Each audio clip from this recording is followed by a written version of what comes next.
Imagine a room that holds the truth of your entire life.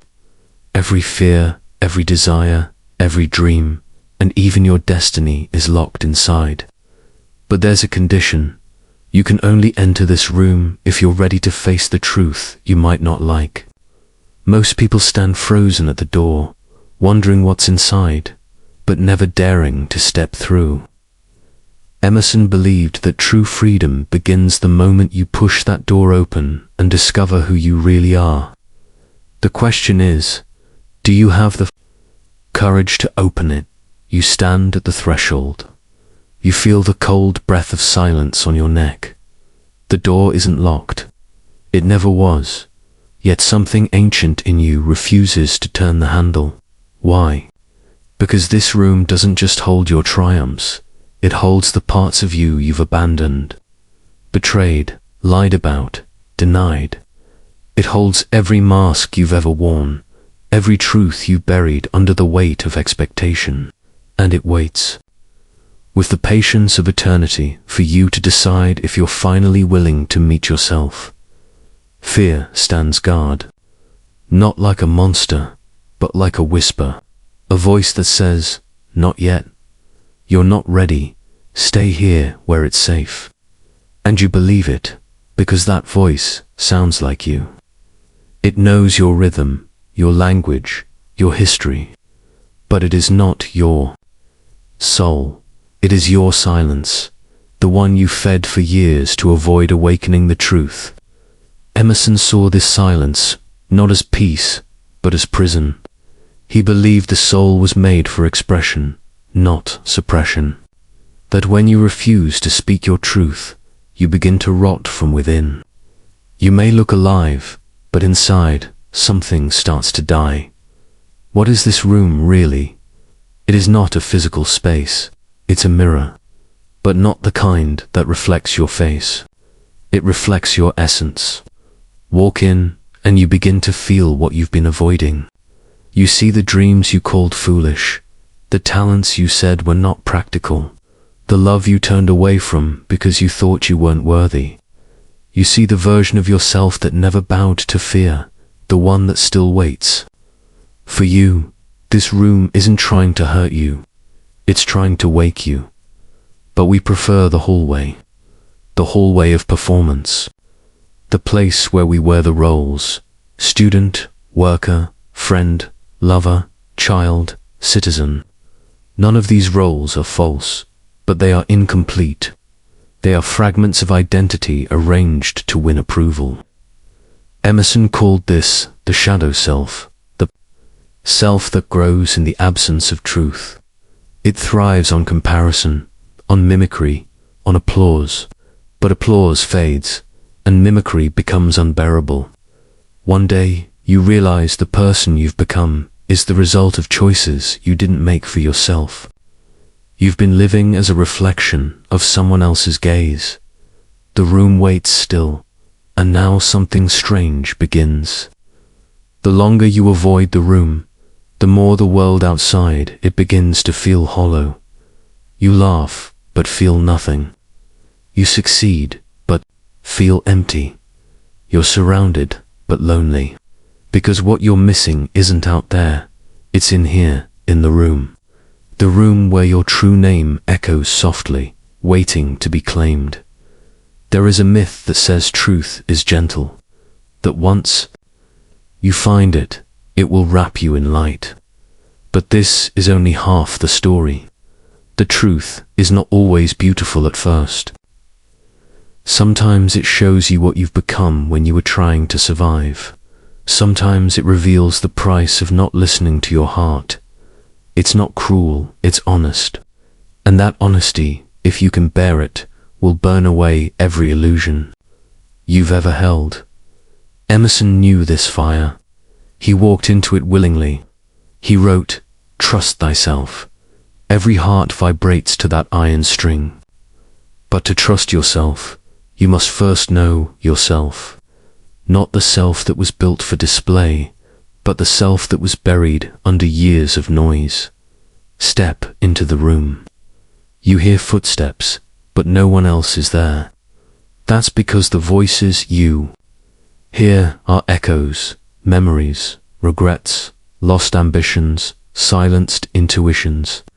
They gather around you like ghosts, not to haunt you, but to be acknowledged.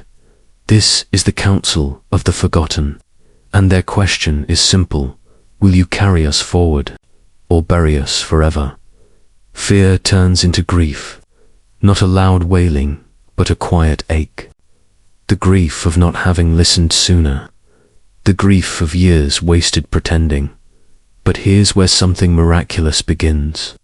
That grief, when embraced, becomes love, because grief is proof that something in you still cares.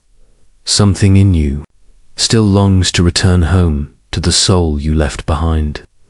And that longing is the beginning of courage. You begin to remember the child who felt everything so deeply they had to hide it. The teenager who questioned things adults said were normal. The young adult who wanted to live freely, not just follow rules. Every one of them is in this room. They don't judge you. They wait for your return.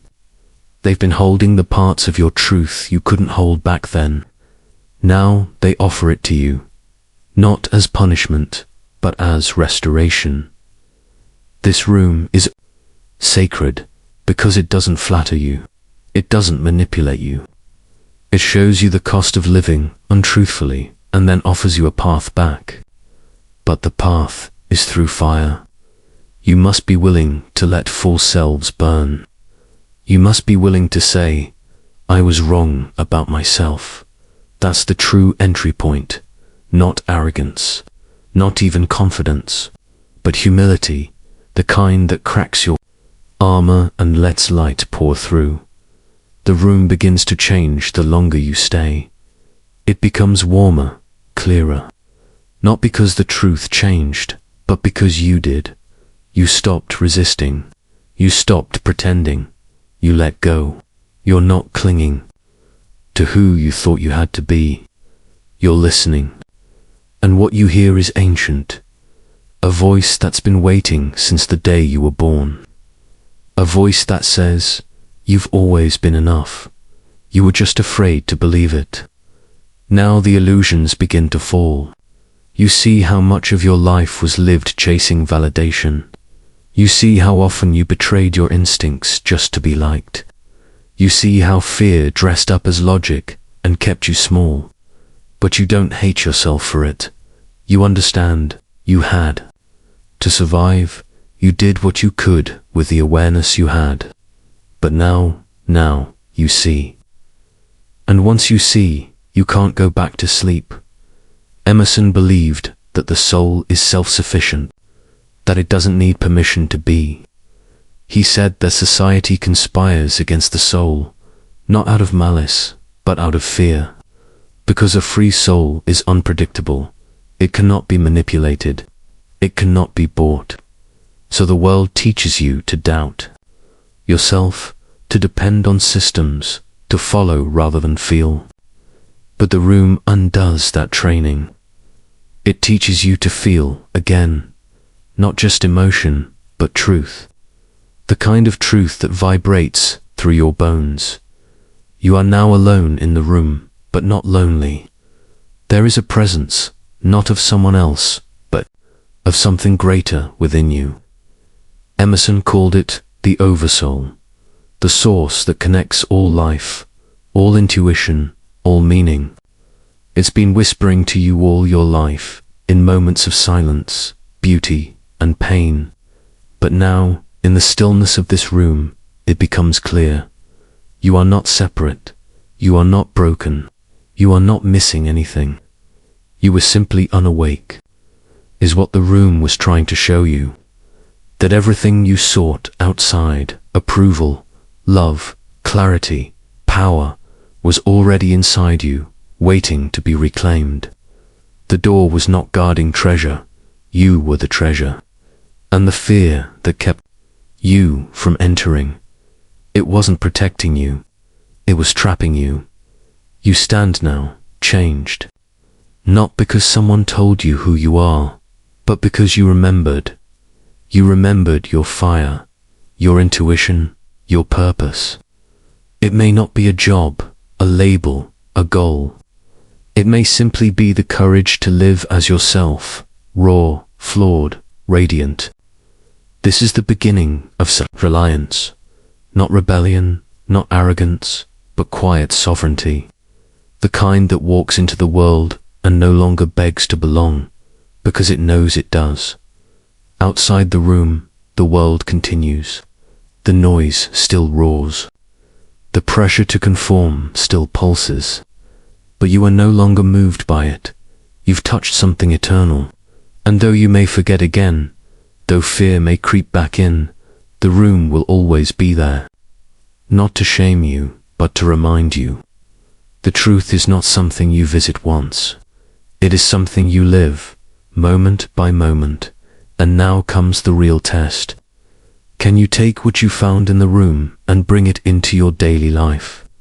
Can you speak your truth even when your voice shakes? Can you follow your path even when it's lonely? Can you love without needing to be needed? Can you act from your center, not your conditioning? Most will never open the door. They'll decorate the hallway, make it comfortable, even beautiful. But you've seen what's inside. And once you've seen, you can't unsee. You either rise to meet your soul or spend your life running from it. Emerson left us a blueprint, not of steps, but of spirit. He asked us not to imitate, but to ignite. Not to follow, but to feel.